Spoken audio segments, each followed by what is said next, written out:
MUTZIG, Live Bold TV series, never stop starting. Kabera wakoze kutwakira, wakoze kwemera ubutumire bwacu mu kuza mu biganiro byacu. Ikimenyenye nuko abantu bakuzi mu bigendanye na film, muri film industry uri mu bantu ba mbere babitangije mu Rwanda, ukaba nawe founder wa Kwetu Films. Twavuga yuko wamenyekanyishije igihugu cyacu muri monde ya film. Abantu benshi cyangwa se abanyeshuri benshi ubu tureba acteur nibo babanje kunyura kugira ngo babashe gutangira career yabo. Rero ufite ibintu byinshi wagezeho ku buryo twumva yuko histoire yawe cyangwa se urugendo rwawe muri film industry wayisangiza abanyarwanda badukurikiye mu rugo, cyane cyane mugenzi wanjye Arthur muri studio. Wakemera ubutumire bwacu? Murakoze cyane, nshijwe bugufi kuba ndi kumwe namwe no kuba bavuze amagambo meza kuri ngewe, sinzi niba byose ari byo, ariko mu by'ukuri iby'agaciro kugira uruhare rw'aba rutoya cyangwa runini mu guteza imbere cyane cyane haba igihugu cyangwa umuco wa sinema cyangwa no kumenyekanisha u Rwanda haba muri Afurika cyangwa ku isi. So nagizeho uruhare rutoya muri urwo rugendo. Yes, ntabwo ari rutoya nko kubivuga, twavuga ko uruhare runini cyane. Twavuga ko kera cyangwa mu minsi mu myaka ishize ikintu kitwa filme mu Rwanda ni ikintu abantu batigeze baha umwanya, ni ikintu abantu like they did not see a future in it. Ariko sofa twavuga yuko abantu basigaye lately there are series that ushobora kwicara nawo mu rugo ukareba that are interesting. There are movies wumva yuko zaba ziri produced ukabona yuko you want to see a story ituruka mu gihugu cyawe. So ni ikintu twavuga yuko wakoze ni impact wagize muri film industry, kandi tukumva yuko ibyo bintu ntabwo babigumana wenyine, twumva babisangiza cyane cyane abantu bari mu rugo badukurikiye, kugira ngo nabo bumve urugendo wanyuzemo. Ndikumva yuko hari imbogamizi nyinshi ushobora kuba warahuye nazo muri urwo rugendo, kugira ngo bumve urwo rugendo nabo batinyuke, bumve yuko anything they put their mind to bashaka kukigeraho. Birashoboka, ni urugendo nyine nk'uko wabivuze, ariko ntabwo ari ngewe gusa uhura n'ibyo bizazane cyangwa izo mbogamizi, kuko nk'uko mubizi ikintu cyose gikomeye cyangwa gifite akamaro kigira imbogamizi. Ugomba gushyiramo imbaraga, ugomba gushyiramo umurava, ugomba kubikora nk'uwikorera, udashaka nyine ku impression uwo ari we wese. Abantu barabivuga nkavuga se nakoze iki, ariko narabikoraga nyine nk'ukuntu umuntu usanzwe ukorera, ariko nyine ufite selflessness no kutireba cyane, kugira impact, kugira ngo ndamutse ngiye muri Canada se cyangwa muri Amerika hari abandi babikomeza, kandi iyo ngiye cyangwa nkagenda nkamara igihe ahandi ndumva nta kibaho rwose. Hari amaseri nk'uko babivugaga, hari abatekinisiye beza, n'urugendo rugikomeza, ntabwo turarusoza, kandi ni uguhozaho. Kuvuga uti niba umuntu ashatse gukora ntabwo ukora ngo urangize. N'ubu ngubu ndimo ndumva yuko ndi mu ntangiriro mu by'ukuri. Ugiye kumbaza uti how is it going, it's like I'm right at the beginning. That's true, that's very true. Wakoze cyane kwemera ubutumire bwacu, and ndasubiza mikro mugenzi wanjye muri studio ari we Arthur, aho bari buganire birambure na Kabera ku bigendanye na film industry, hanyuma n'urugendo rwe uko byatangiye, n'iki cyatumye atekereza gutangiza ibintu bigendanye na film no gufoundinga, ari we now founder wa Kwetu mu Rwanda.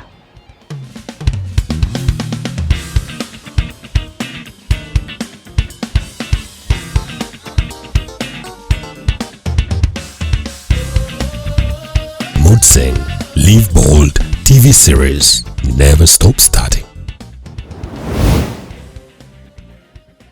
Thank you very much, Crystal. Hey, welcome. This is the MUTZIG Live Bold TV series. Uyu munsi ni umunsi ukomeye cyane, ndi kumwe n'umuntu ukomeye. I'm being honest with you.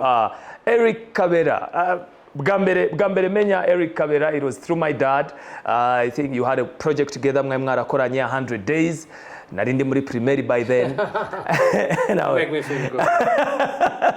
Narindi muri primaire, and that's when I got to know 100 days, and Eric Kabera izina rigenda riza uko nkura ngenda nkubona, and it's so great to be able to sit here with you. Ntagishimishije buriya nko kubugiye kumva inkuru y'umuntu ufataho nk'icyitegererezo. It's beautiful. Good to have you here. ndishimye kuba ndi kumwe namwe mumeze neza turashimira Imana nta kibazo industry is good it's good I mean nafashe imvi hari abandi basore basigaye bafite energy nyinshi kundusha so nta kibazo rwose kandi ndabishimira Imana ko bigenda gutyo kandi byafashe intera uherutse no kumurika iyo documentary yes itwa The Woman in Me The Woman in Me umugore muri jye documentary yerekana urugendo ry'umugore nyarwanda umugore nyafrika mu by'ukuri n'ibindi bidukikije cyane cyane abagabo ko babibona ko babyifatamo no bagombye kubyifatamo so ni documentary yigisha itanga imfatanyigisho niko nayita umuntu uri kureba kino kiganiro ashobora kwibaza ngo ariko se bari abantu ibitekerezo biza gute ni gute uvuga ngo uvuye kuri iyi projet ugiye ku yindi how did that come iyo yaje gute no ni life experience yuko za projet ntabwo uvuga uti ngomba gukora projet kugira ngo nshimishe abantu ngomba gukora projet kugira ngo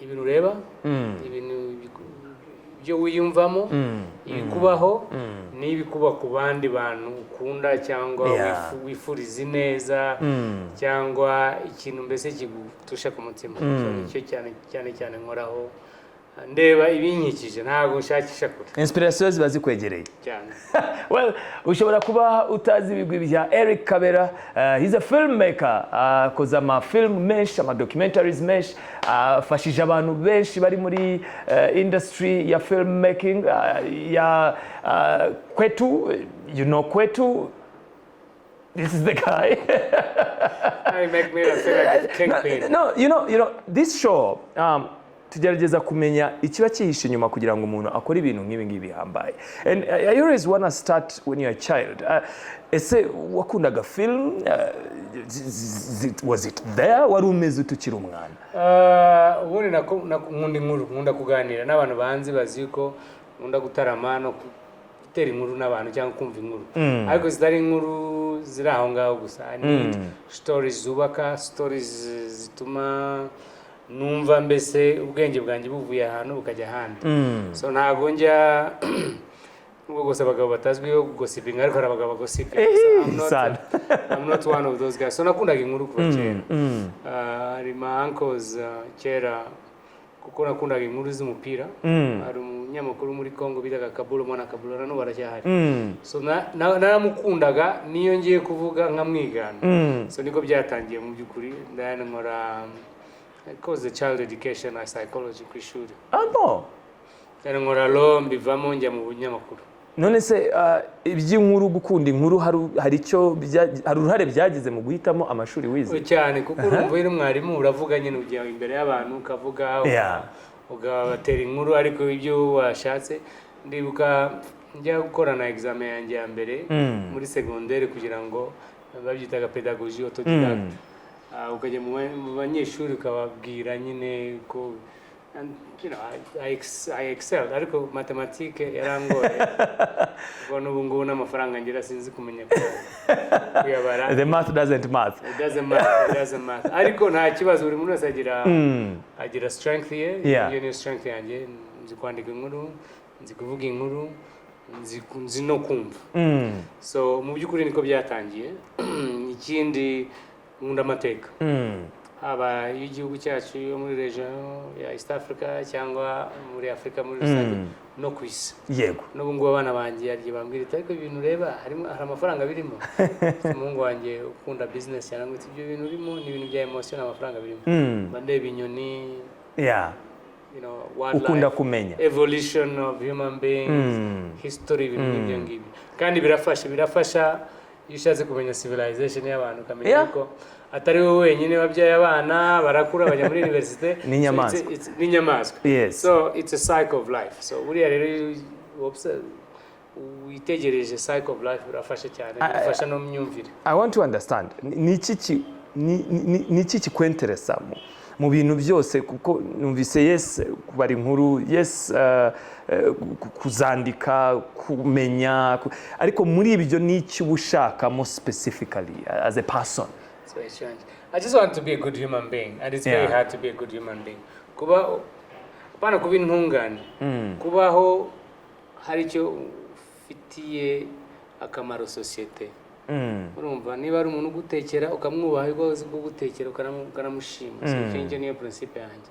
Ikindi cya kabiri no kuba generous mu bitekerezo, mu gusangira. Buriya nta kintu gishimisha nkabyo iyo usangiye n'umuntu cyangwa umuntu akwaguha ibintu akaguha ikintu ukavuga uti thank you, yes, uzi ukuntu asubiza it's my pleasure, it's my pleasure, kuko bitanga umunezero. Gutanga no ariko ngiye muri filozofi nyinshi, ariko ngiye mu byo wambazaga ni iki gituma nkora ibyo nkora. I just feel like I want to be of service, not in an egoistic way, ariko gukora ikintu numva cyakugirira akamaro nanjye cyangirira akamaro. No, ibintu uvuga ntabwo ari wowe wenyine ubivuze. Mu bantu naganirije, society came back. Umumaro ufite muri society, umumaro ugirira abandi, it comes back. Ese byaba biri mu bintu bituma wumva ushaka kugira ibyo ukora? Does it push you to do something or it just interests you? Nkunda stories z'abantu, nkunda stories za humanity, zaba iza challenges. Niyo mpamvu nakoze wenda sinema kuri ibintu bya jenoside yakorewe Abatutsi.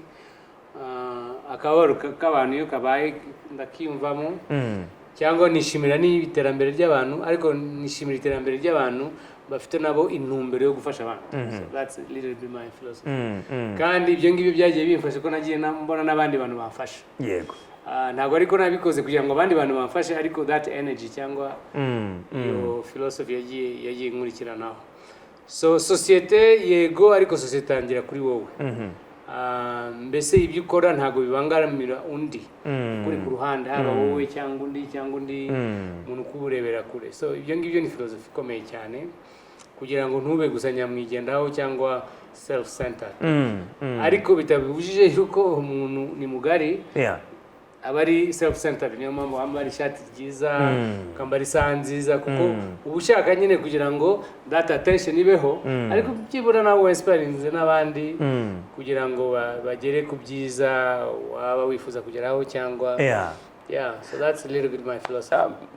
I know you might wonder why is Arthur asking these questions. And this show is about inspiring, and nemera ko buriya umuntu kugira ngo agire uburyo akwinspira biba byiza no kumumenya intekerezo ze, philosophy ze, uwo ari we, kuko nanone to me that's a foundation of your actions. And now I want to go into the actions. To the Eric Kabera, the producer, the filmmaker, the director, everything. Ariko, did it start ukiri mu ishuri to take that direction? Numvise wakoze law, wakoze iby'amashuri, and then wakoze journalism.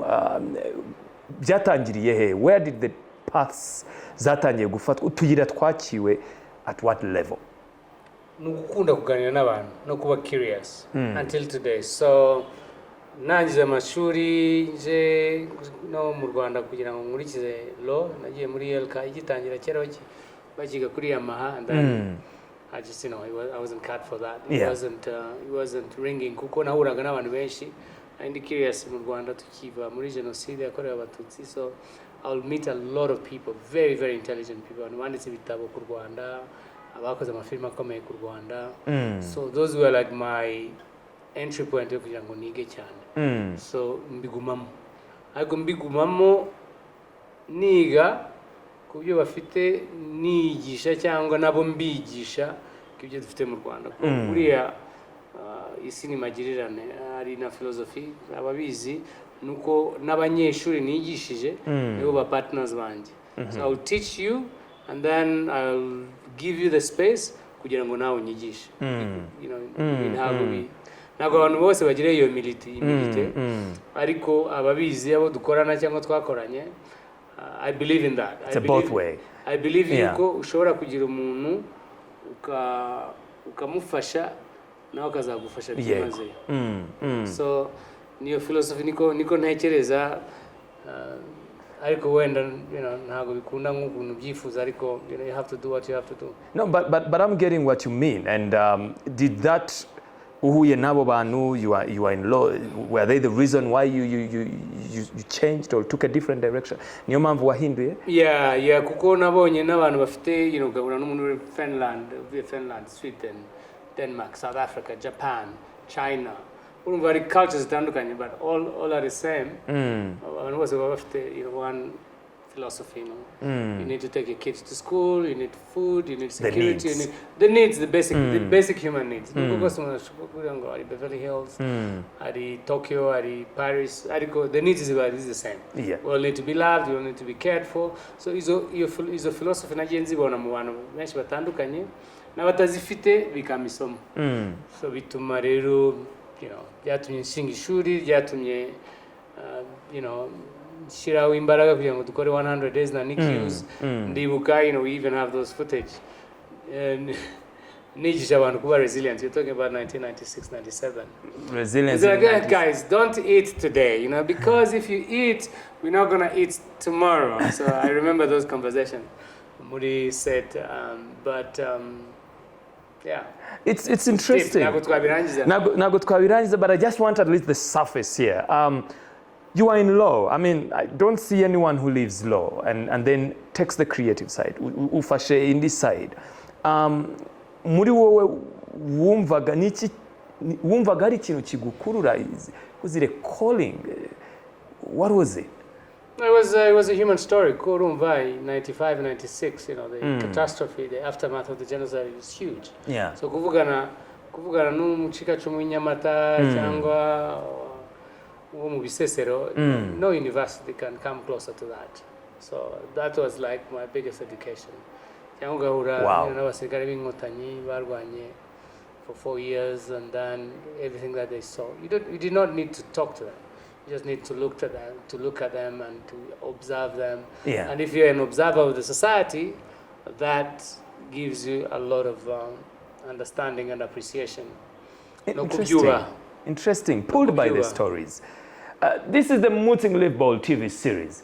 Hanga ko ari ukumumenya we nk'umuntu philosophy intekerezo ze niki kimweteresa kuba yakora ibyakora.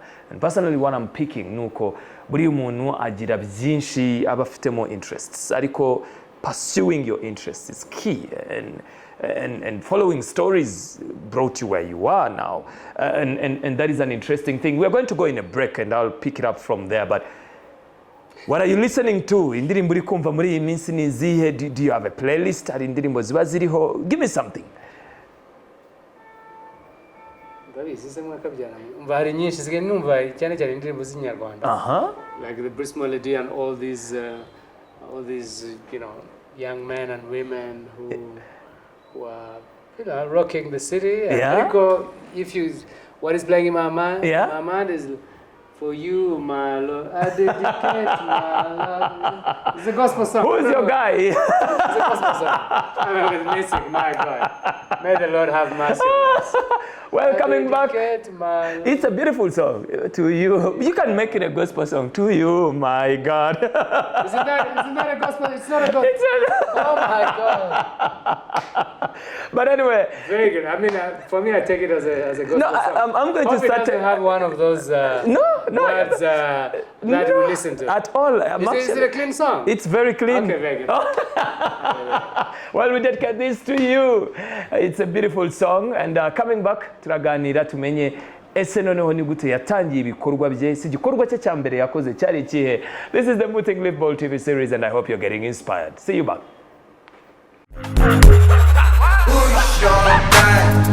Spyro, now only me one life. See us we day like this sunrise.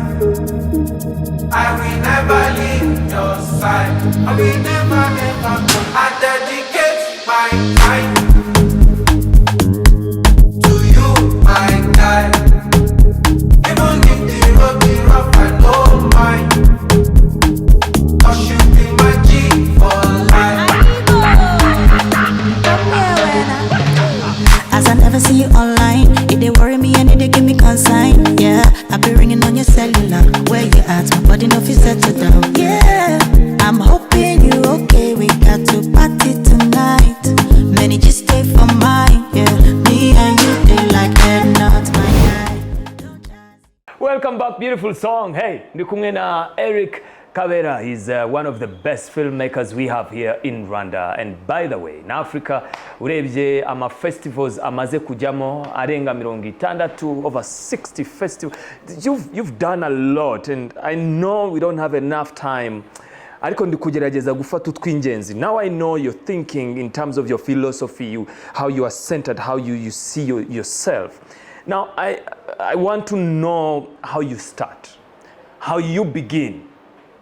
Projet yawe ya mbere wakoze nkawe kuvuga ngo nkoze projet yari iyi? I remember kuri Goma I did actually take part in a play. Yeah. It was a play of actually guys going to the front line, and I composed the poem. I can't remember, but I remember some guys took a picture and took an audio of it. It was about some guys going to the front. I created that. I think that was my first really creations on stage. Yeah. To write something and then present it. And then beside that, I went on and worked for Radio Rwanda. We didn't go to Radio Rwanda as a producer. It's like, 96, 97. I had a youth program called Youth by Radio, something to that effect. And then came Jackson Mpunganyi, whom I was animating it. It was in English. I remember, some of the people who are in leadership positions. Yeah. They go, we used to listen to you in English. So I'll take like some books and then read stories. Yeah. Like a crow in Japan taking a train. Ikamenya aho ijya guhahira ikasubira muri train. So stories like that, or stories of the most amazing gardens, or the most amazing, mountains. Even. So I'll pick stories that are different. And then my first documentary, actually, I did it for Avega. I think it was 97. Was it the first production? Wakoze? It was the first production. Wakoze. So yari a documentary. Documentary with a woman whose hand was cut, and Jeanette, I remember. And so that was pretty powerful. So I did that. Filming wayijiye hehe? I went on, by learning by doing. Strangely enough, but I went to London and I did training with Reuters, the news agency, on writing, international news. So they would pick different media guys who are interested in the media. So they write a story, then they compete, and then we're there for about a month for writing international news because of the certificate. And then the rest, working for BBC, Channel 4. Al Jazeera was not then. So wize uko bikora niko wagendaga wiga. And then on top of that, nakoranye n'abantu bahambaye. I worked with Nick Hughes. Nick Hughes had the 100 Days producer. 100 Days producers, but you see, he was working for Channel 4, BBC. So it was like the guy who held my hand. Because once he finished the screenplay, if you're ready to be a producer, well, come on board. But I had to deliver. And then could deliver first time, I remember here in New York, I think in the New York Film Academy, then I go, I want to come here and get the credentials, But I produced that. Okay, so it took me for an interview. So America film. But then they were you've already completed a feature film, and you have nothing to study here because you know exactly how it goes. So that's a little bit of my anecdote about kujya kwiga ni byiza, ariko with the 21st century now, kwigira mu bikorwa. There's a lot of things that you can learn. I'm taking that home. Learning through action is beautiful. But uvuze utuntu twinshi ku buryo umuntu uri kutwumva ashobora kuvuga ngo yari afite amahirwe. Does that apply? Mari ugomba guhozaho. Ugomba guhozaho ntucike intege no kubikora. Byaba amafuti ukabyihanganira, byaba n'amafuti ukavuga uti ni byiza ni ibyanjye mu byihanganire, na mafuti yanjye utanza bikora neza. Because most of the time, especially the young generations, they want to go into perfections right away. Kandi ntabwo wakora perfections udafite the means na the time and the capacity. So ikiza, nyendebera kuri story y'inkotanyi zirindire ko ziba sophisticated, zikagira weaponry ihagije, ikagira training ihagije ivuye south east parts of the planet, ntabwo tuba turanga. So literally you work with what you have and you navigate through those challenges with what you have. And I'm blessed enough, you know, kunshira mukumba, kunshiraho matera hasi, nshobora kuryama rwose ngasinzira. I will not have any complex. So kunshira ku gare nkanyonga igare, or I will walk on foot, I'll never be complex. Hari abantu rero bigora. So it's the waiting is not the main part. The main part is to do. Yeah, it's this to do. You know, I'll give you an example. Please. Muri COVID. So there was a lot of waiting. There's a lot of sitting. So first and foremost, what did I do? I decided to take pictures of the sun. So mfata kamera yanjye nkajya ndeba izuba ry'u Rwanda ngasanga ridasa nk'iry'ahandi. So I created a series of pictures. It's got through the branches. So I go through the branches. I take the rays of the sun through the branches, and I sold those pictures. Amafaranga nanywera ikawa na ji n'ibindi. Amafaranga. I sold it. You know, some guys. You know, actually, there's a prominent architect. Wow. Can I use this for my presentation? And wow. You'll pay me $400. Wow. But it's just the action. The action. So I produced over 3,000 pictures, of which I sold. Some of them I would sell them for $50, some of them for $300.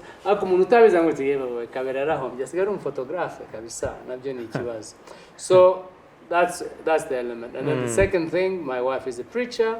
So what I will do during the sermons, I'm on television. So I'll put her there, put the lights, just space like this, MUTZIG. Then I'll film her. Yeah. And then she will broadcast her material every night. So I think the bottom line is day to day. It may not be something big.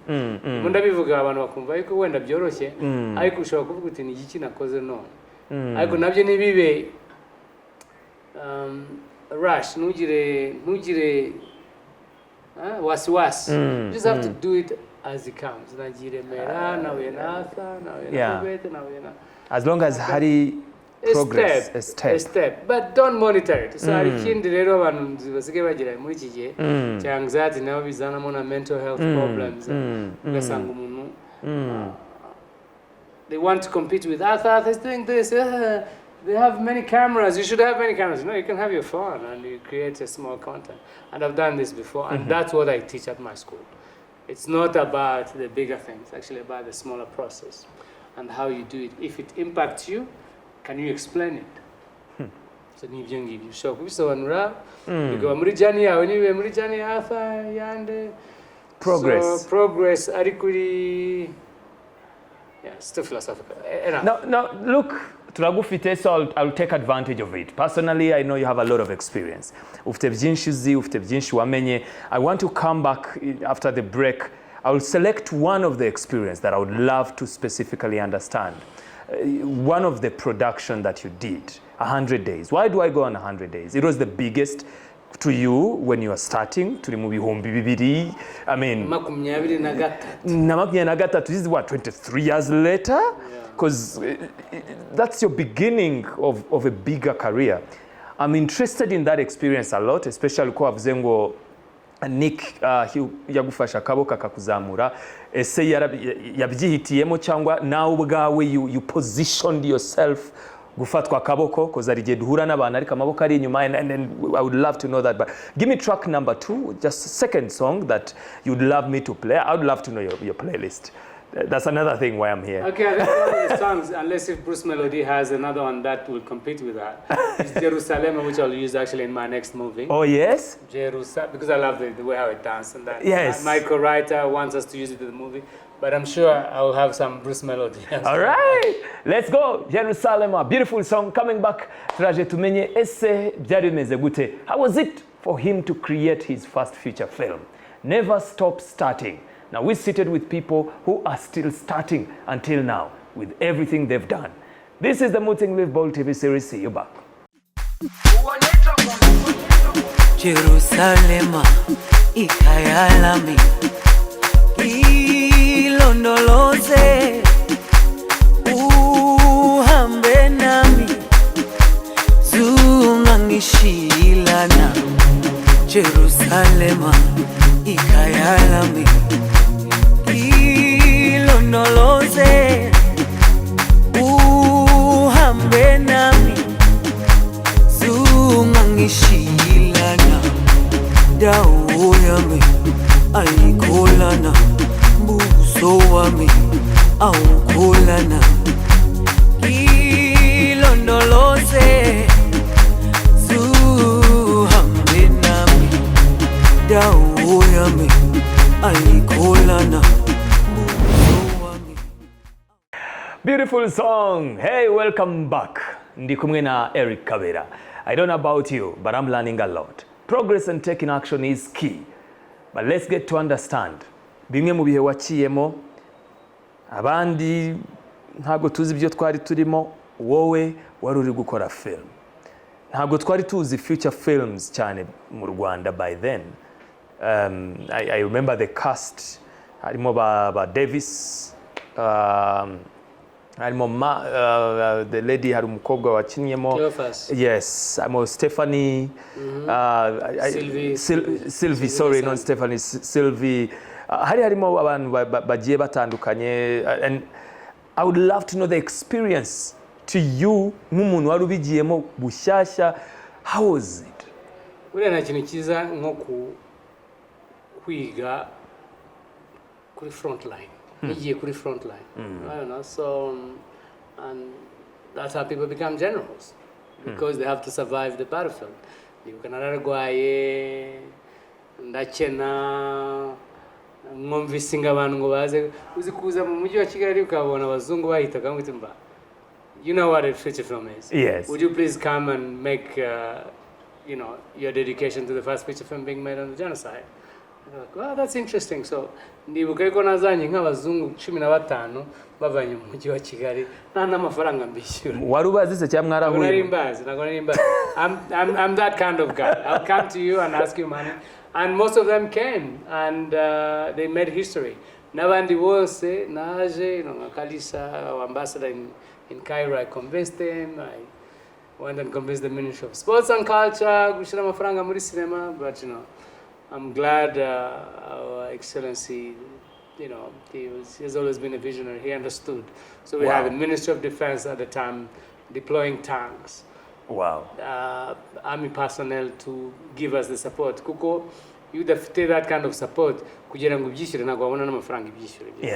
Yeah. So it was bold, and wanaga kon be a bit crazy, but I think it requires a little bit of madness. And How did you icyo gihe?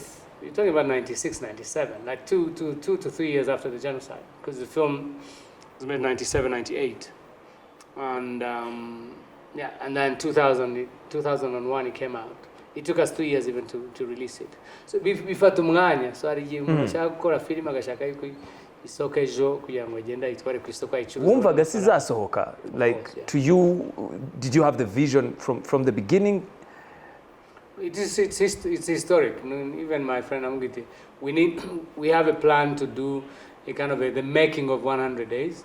Kuko abaturage bo mu giturage za Karongi bari banze kuza mu kiliziya, so I had to go to the church, to the refugee camp, and itwa Kiziba baracyarimo abaturage. Ndababwira muze mu to reenact ibintu byababayeho i Masisi. So they understood it. I convinced them. They came. Having 2,000, I mean, if you see the visuals of 100 days, 2,000 people in the church, without all the logistics. You rindire cyane kugira ngo byose bibe in place now cyukunukora. So you have to do as it goes. Sometimes it's riskier, sometimes it works out, and bikagenda neza. Ariko it was too risky, and if you put me back into the same, 53, if you put me back in the same shoes, will I do it again? I'm not too sure. But ni byiza gutangira the baby steps, ugakora akantu keza, ariko gafite impact. So the budget yayo and the production plan yayo yari hari, wari uyifite from the beginning cyangwa wagiye uyigwamo uko ugenda mu nzira zayo? I mean, the biggest thing is, like, you know, Niki's had the experience yo gufotora. He's a brilliant cameraman. How did you meet? Twameetinze nyine among all the journalists that I was talking to. Yarazaga agakora CNN, the next akora BBC channel 4 ngita ariko ibintu byose dukora iyo ngiye Buraya abantu ntago bazi naho u Rwanda ruherereye. What's wrong with you guys? So natangiye started as an argument kuri Milcon yangu ati ibyo bintu ibyo dukora ni news pieces na documentaries. I Buraya nta muntu ureba documentaries, ureba n'abantu bakeya. Nanga mu Rwanda abantu bareba documentaries bose bashaka kureba some TV programs ziri reenacted. I was like, documentaries are going on. If you make a feature film, and why don't you make a feature film? And then you go like, "Ushaka wikora." So you go and sawa. Okay, you went to Nairobi. He wrote the screenplay based on all the stories: the role of the Catholic Church, the role of the UN, the role of the French, stories of Asesero. So all those stories were there to give us the courage to make the film. So as I screenplay,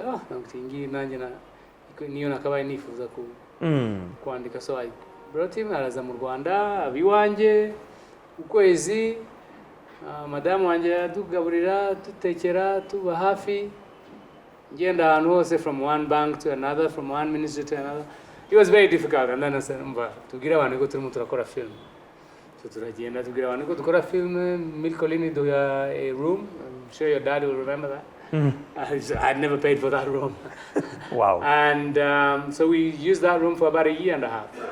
And people just got excited. And then in movie, bamwe barakabyumva abandi ntibabyumve tujya ku Kibuye at the time umuhanda utagendekwa ugenda iminsi ibiri ku Kibuye imvura yaguye ukarara mu nzira. And then some people gave us hotels, some people gave us trucks. So byari ibintu mbese bivanze birimo amahirwe no guhoza. Abandi bakavuga kora filime se nago bikunda abantu baracyashaka ibyo kurya nawe muri bavuga ibintu by'amafilime. So it was those kind of challenges, nakubwira akakwangira ukajya handi gutyo. So finally we made the film. Ariko byasabaga ubwitange nze budasanzwe na a little bit of madness na zeal na sometimes the actors will strike and ntago mutwishyura neza. So nkazana abantu bakavuga ati nyewe mubanyishije mubahe gospel mubahe So now like 20 years later they reflect that, oh my God, that was history. That was it. But why would you make another? Niki cyatuma usubira muri ibyo bintu nanone? I mean, you got your film, it's out. Why not relax?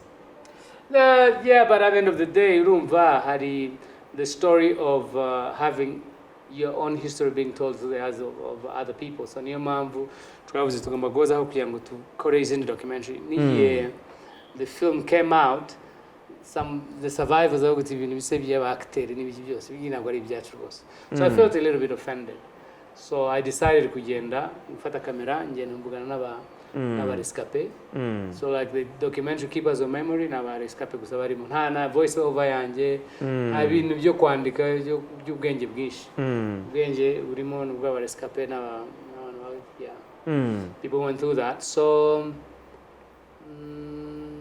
then from there we decided creating a culture yo kwigisha cyangwa gushishikariza abandi kubikora kuko ntago mwazwe mu byuma ngo ndi extremely special. So ni nako igitekerezo cya Rwanda Cinema cyatangiye nacyo igitekerezo cya Kwetu Film. Rwanda Cinema was a training center, so next to it you needed to make it academic. So ntabwo wazana abantu bakora the Oscars cyangwa abandi, so you need to call it a name or something like that. Igaragara. So that's how Kwetu Film Institute became to be. Wow. Then ikindi byatumye n'izindi film, be it Sometimes in April, Shooting Dogs, n'izindi, the Hotel Rwanda, they all came following the footsteps as 100 days. Because there was a framework yari yakozwe, I think n'aba actors bamaze kumenya okay there is casting. Yeah, there is casting, there is a crew. Nubwo rwose byari bitoroshye kuko kugira ngo abantu baze bandike amateka y'u Rwanda bashyire mu mashusho. Ni ibintu biri daring kuvuga ntabwo ari bya buri muntu wese. Bavuga na Kabera yarabikoze, then they will talk to me, they will sit with me, nkaba ukabigisha cyangwa nkaba encourage.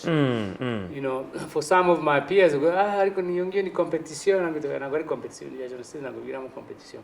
So that's how all these films like Raoul Peck, I remember with his producers akanyeza abantu ariko banyikirize rwose abanyamerika ntabwo bashaka yuko abanyamerika bazanga gukora filime baracyatinya n'ibyo byose. True. So ngagenda mbese mbatinyura. That was really my role. Oh, it's okay, the government will help you. You'll find actors, da da da da da. So now you're in deep. Yeah, you are in deep in the industry. It was like more of a role of like Yeah. giving people confidence. Yeah. So it was more kubaha confidence. You can so it's safe. They'll fund the actors, and indeed they fund all the actors. Most of the actors, they found them here and they performed, and people were very happy. So the same trajectory is taking place. Mukuvuguti, okay, ni story twakora itari ya genocide ya sadness. So that's the new chapter I'm on. Ukora films on beauty of Rwanda. The new day. The new day, the new dawn. The challenge is still there.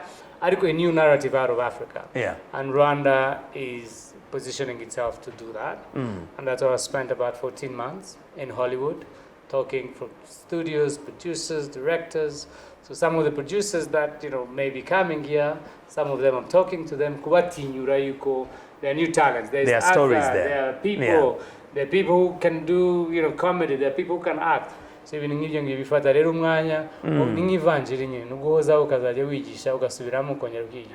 It's interesting, and thank you for sharing the experience. First of all, wowe uri kureba nyine umenya uko ibintu biba byaratangiye. Uyu munsi muzi kamera mwakoresha before people we didn't know which cameras twakoresha. What is the production set like? Sene bayisubiramo inshuro zingahe and all that. I'm learning a lot, and what I'm getting nuko bitajya birangira. You are now on another chapter and you are starting it afresh. Yes, really, I'm really at the very beginning. So it never stops. It never stops. And we'll be coming back after this break, and I would love to understand what you understand when I say never stop starting. But give me one song, we take a break, and then we'll be back to close it up. Yeah, Bruce Melody. Bruce Melody. Finally, muchine Bruce Melody.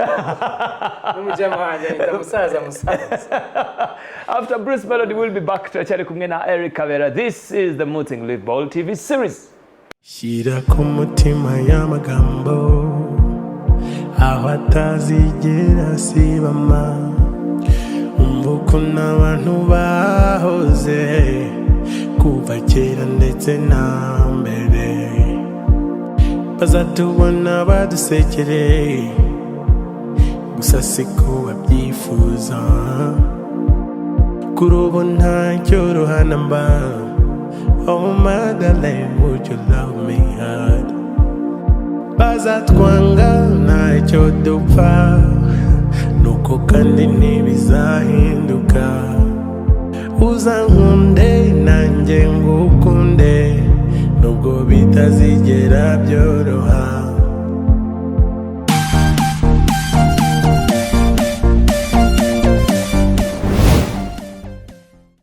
Oh yes, turacyari kumwe na Eric Kabera. Sinzi niba hari ibyo uri kwiga. Personally, I am learning. Never stop starting.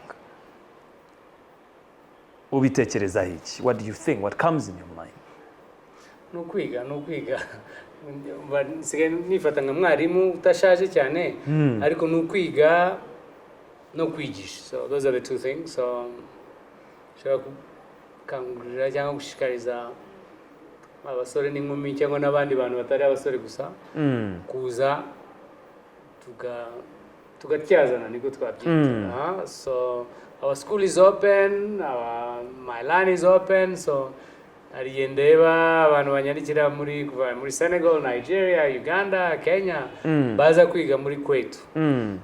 Kandi ibyo twigisha ntabwo ari ibintu bihambaye cyane. So it's literally I look at our school as a philosophical platform of change. So nanjye ndiga ntabwo ari ibintu bihambaye cyane, ariko kwiga no kureba how can you stretch your mind yawe ikaba curious kugira ngo wigishe n'abandi.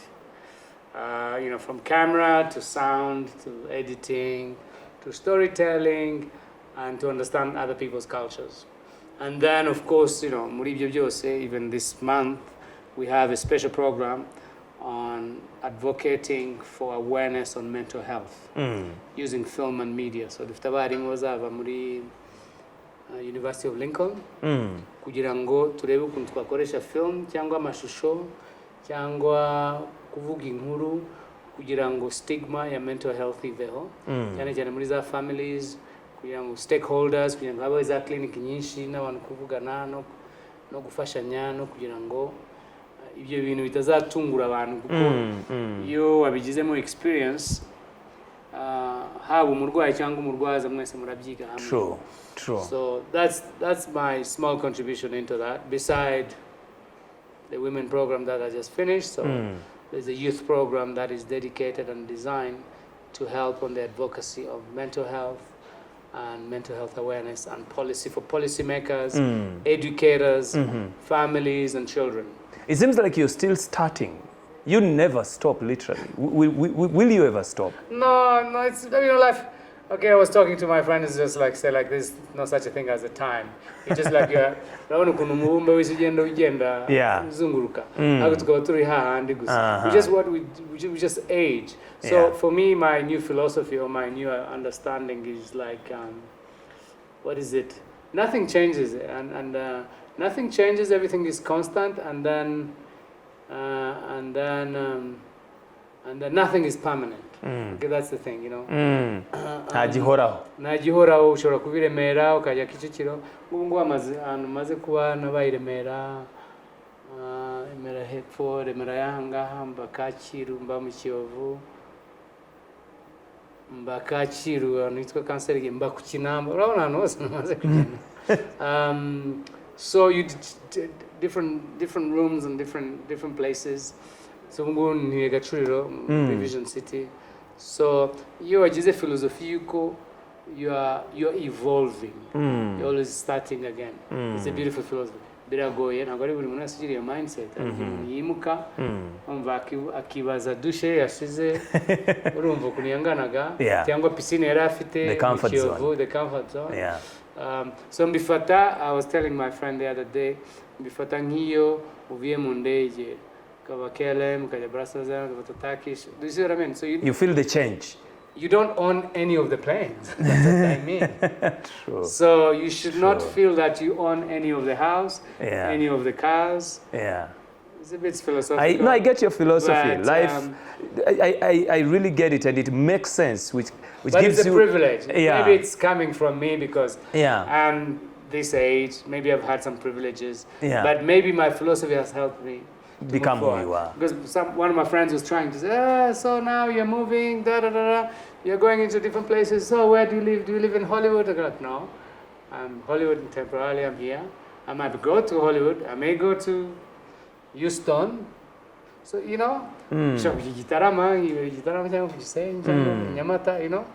So that's a little bit of my philosophy. And I'm loving it. I think no, it does make sense. The reason why I'm loving it, impamvu abantu tugira ubwoba bwo gutangira nuko twumva ko twatangiye deja. If it makes sense, like twaratangiye, why start again? Because we live in this house, why go out of it? And I'm loving that because I believe people are more than who they are. You should come and visit my new office, which is like the beginning of Rwanda Cinema Center. Yeah, you should come and visit it. I would love to. Then you'll understand. I think. Thank you. The whole philosophy of the whole thing. Thank you for sharing your philosophy and experience. And since niba uri kutureba hari icyo wakuyemo, but again, abwirwa benshi ntihabura umwe ubyumva, and I'm sure one of you took something out. Thank you for giving us your time. When you have your child, bring him to Kwetu to study. And if you have a child, send him over. We'll help him and oh, yes. We'll help us too. Why not? We are closing. Give me track number 4. Oh my God. Just one more song.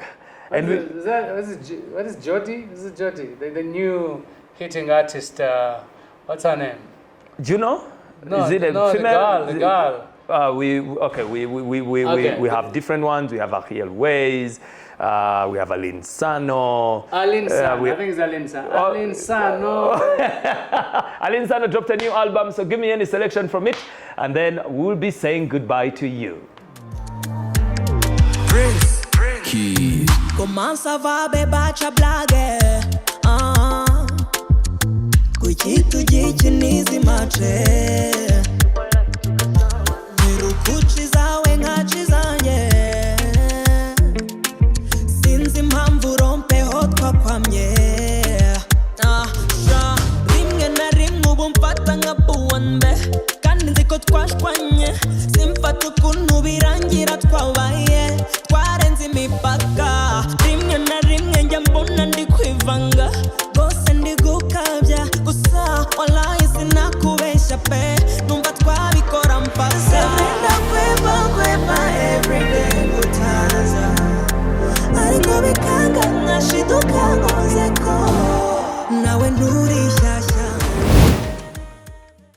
wakoze cyane gukurikira ikiganiro cyacu cy'uyu munsi. This is the MUTZIG Live Bold TV series. Wari kumwe nanjye Arthur hamwe na Crystal and with our guest Eric Kabera. Wakoze cyane kuduha umwanya. I appreciate.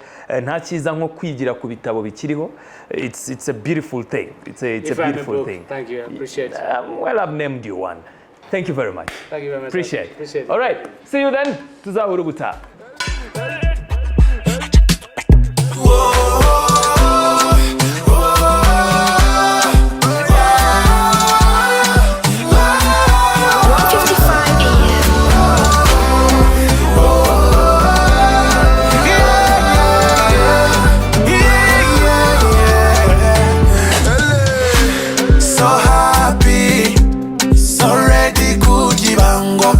Life is so crazy. Live this.